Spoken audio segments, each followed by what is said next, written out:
করিমগঞ্জ জেলার রাইজর দলের পক্ষ থেকে পাতারকান্দি এবং দক্ষিণ করিমগঞ্জ সহ গোটা করিমগঞ্জের বিভিন্ন জলে প্লাবিত ফ্লাড এলাকা আমরা পরিদর্শন করি।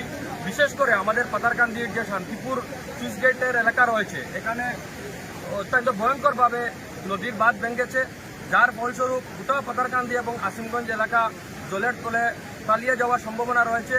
করিমগঞ্জ জেলা প্রশাসনের দৃষ্টি আকর্ষণ করে আমাদের রাইজর দলের পক্ষ থেকে দাবি জানাচ্ছি অনতিবিলম্বে এখানে আপনারা যুদ্ধকালীন তৎপরতায় একটা বিহিত ব্যবস্থা গ্রহণ করুন, না হলে জনতা অনেক ক্ষতিগ্রস্ত হবেন।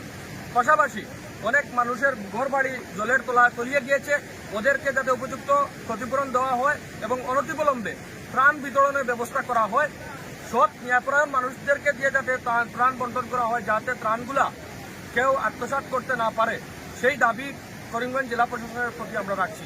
ধন্যবাদ। এবং পাশাপাশি সকল জনসাধারণের প্রতি আমরা দাবি জানাচ্ছি যে আপনারা সজাগ ও সচেতন সতর্ক থাকবেন, নিরাপদ স্থানে আপনারা আশ্রয় নিন এবং অযথা ঘর থেকে যাবেন না। নিজের বাড়ির ছোট ছোট ছেলে মেয়েদের খোঁজখবর রাখবেন, যাতে জলে নিচে কেউ পালিয়ে যেতে পারে বা অন্য কোনো দুর্ঘটনা হতে পারে, সতর্কতা অবলম্বন করে চলাফেরা করবেন। ধন্যবাদ।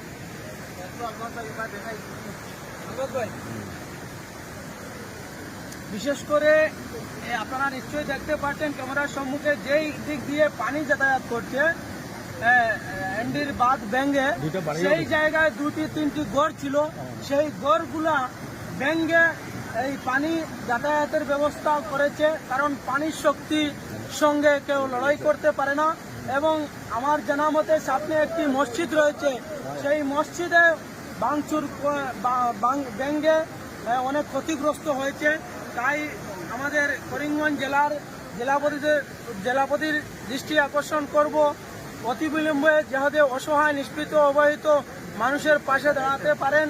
এবং আপনারা নিশ্চয়ই দেখতে পাচ্ছেন ওই সাইডে আরও 2-3টি গড় রয়েছে, সেই গড়গুলোরও হাল অত্যন্ত বেহাল, যাতে আমাদের পাতারকান্দির বিধায়ক পাতারকান্দি যেহেতু সমজেলা হয়েছে, সেই সমজেলার ক্ষেত্রে আমাদের পাতারকান্দির পুলিশ স্টেশনের পাশেই সেই গ্রামগুলা অতি সত্বর যাতে এই গ্রামগুলার মানুষের খাদ্য বস্ত্র বাসস্থানগুলা নিরাপত্তা থাকে, সেই চিন্তাধারা নেওয়ার জন্য জেলাধিপতির কাছে আমার রাইজর দলের পক্ষ থেকে অনুরোধ রইল। ধন্যবাদ।